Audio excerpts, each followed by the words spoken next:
Ashama daawwattoota fi dhaggeeffattoota TV Obsee Gorbaa hunduma keessaniif nagaan waaqayyoo waaqa isa jiraataa isiniif haa baay'atu jechuun barbaada. Jirtu jechaa har'as deebi'ee dhufee jira. Obsee TVdhaaf haaraa warri taatan like, share, subscribe gochuudhaan na jajjabeessaa.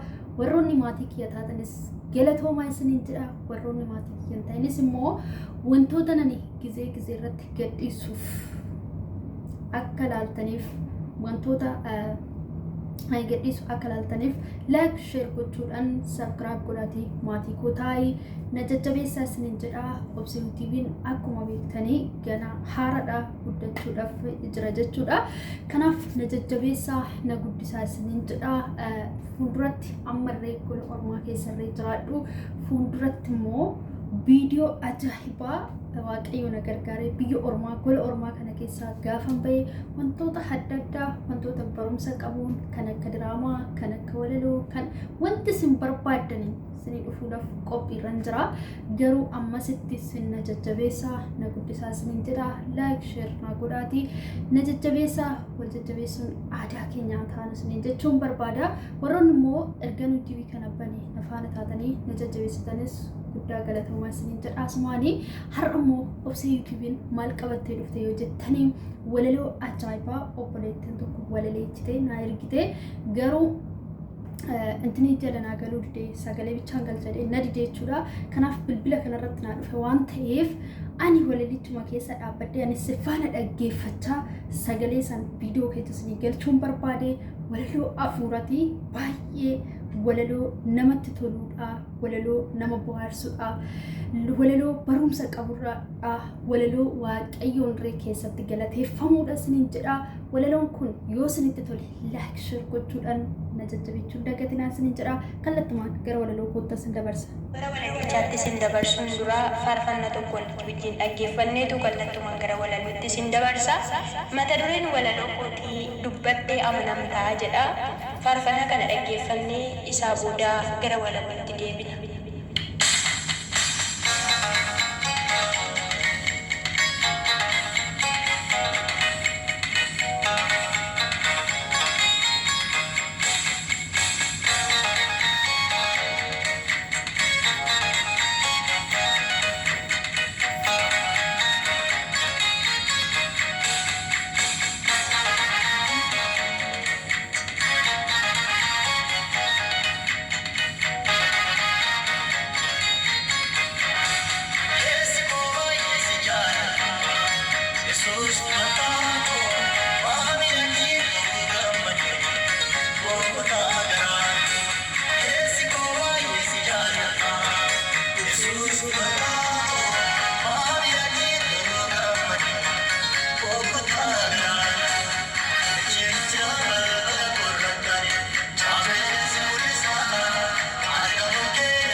Dubbattee amanamtaa, dubbattee hidhaa jirtaa, akkasuma afaan si faarsa miti jabaa koo, akka maqaa kee jirta.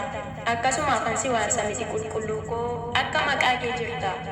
Dubbattee amanamtaa, dubbattee hidhaa jirtaa, akkasuma afaan si faarsa miti jabaa koo, akka maqaa kee jirta.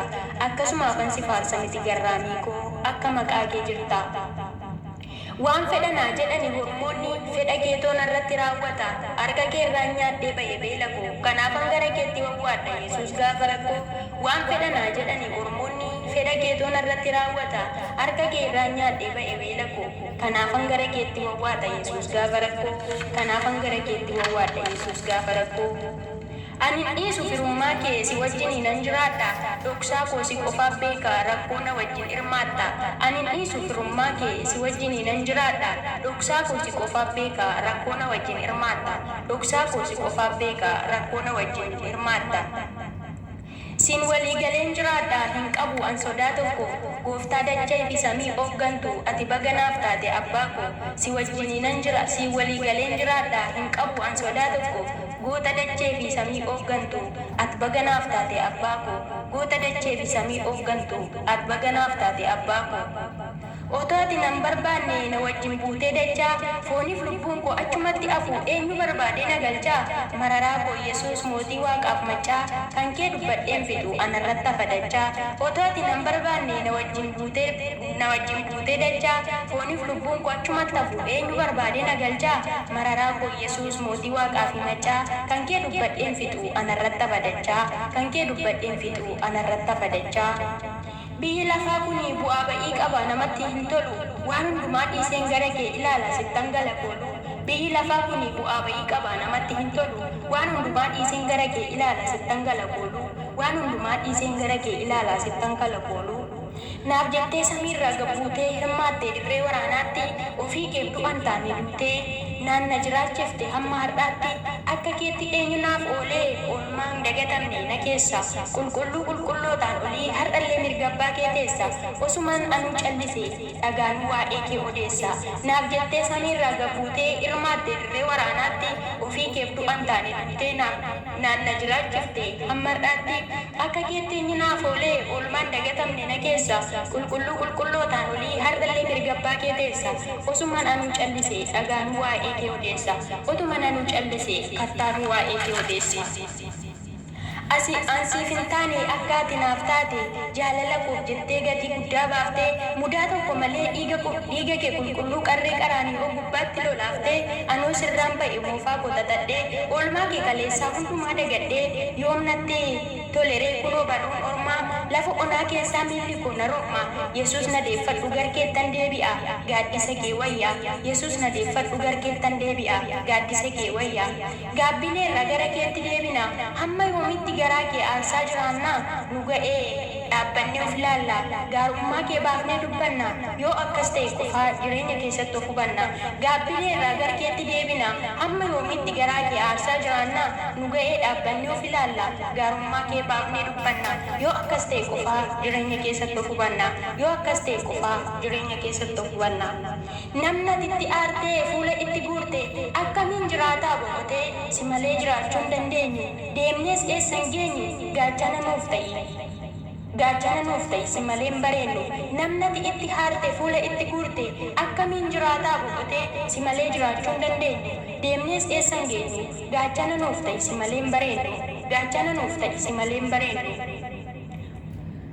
Bobaan kee nuuf gaarii gola boqonnaati, kan si jala seene darbatteen galtati.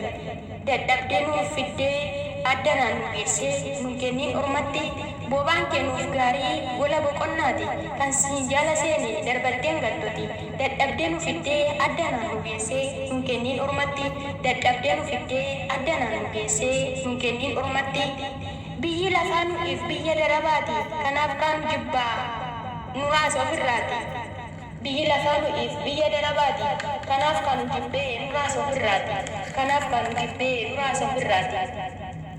Lammiin Oromaa silas eenyutu jaallata yeroodhaaf waamee qabeetu ergata nutoo hin dhageenye dubbii isaa fudhannee wanta inni babbareechee ofirratti biqilchu hundumaa tuffannee isatti nuuf laatte dubbii kee fudhannee handaara lafaati amma handaara lafaatti baafneetu dubbanne kanumaaf inaafee nu jibba biyyi lafaa nutis ni tuffanne kanumaaf ilaale inaafee nu jibba biyyi lafaa nutis hin tuffanne lammii Oromaa silas eenyutu jaallata yeroodhaaf waamee qabeetu ergata nutoo hin dhageenye dubbii isaan fudhanne wanta inni babbareechee ofirratti biqilche hundumaa tuffannee isatti nuuf laatte dubbii kee fudhannee handaara lafaati amma handaara lafaatti baafneetu dubbanne kanuma inaafee nu jibba biyyi lafaa kanuma inaafee nu jibba biyyi lafaa nutis ni tuffanne biyyi lafaa kuni maalii gaarummaansaa inni xaaree hojjete mar'imaan hidhatee bula agabuusaa isa abbaa humnaatu ammaarratee nyaatee guuttata garaasaa dhugaan awwaalamee sobatu gabbatee bakkee keessaa yuusaa biyyi lafaa kuni maalii gaarummaansaa inni xaaree hojjete mar'imaan hidhatee bula agabuusaa isa abbaa humnaatu ammaarratee nyaata guuttata garaasaa dhugaan awwaalamee sobatu gabbatee bakkee keessaa yuusaa dhugaan awwaalamee sobatu gabbatee bakkee keessaa yuusaa gaarummaan mana kee qofatti argama nan dhufa nuun jettee waadaa nuuf galtee dafii nuuf kottu Yesuus maraanaata teenyee si eegganna gaarummaan mana kee qofatti argama nan dhufa nuun jettee waadaa nuuf galtee dafiitii nuuf kottu Yesus maraanaata teenyee si eegganna dafiitii nuuf kottu Yesus maraanaata teenyee si eegganna eebbifamaa gooftaan baraaf jireenya keessanaa eebba. Egaa obboloota koo walaloon har'aa kun sinitti tole hedhee abdiif amantiin qaba gooftaan sinaa eebbisuu walaloo kana keessaa waan baay'ee akka hubattan abdiif amantiin qaba warroonni walaloon kun sinitti tole laayik sheer gochuudhaan ana argisiisaa na jajjabeessas sinin jedha viidiyoon biraatiin amma walitti deebinutti oraawulaa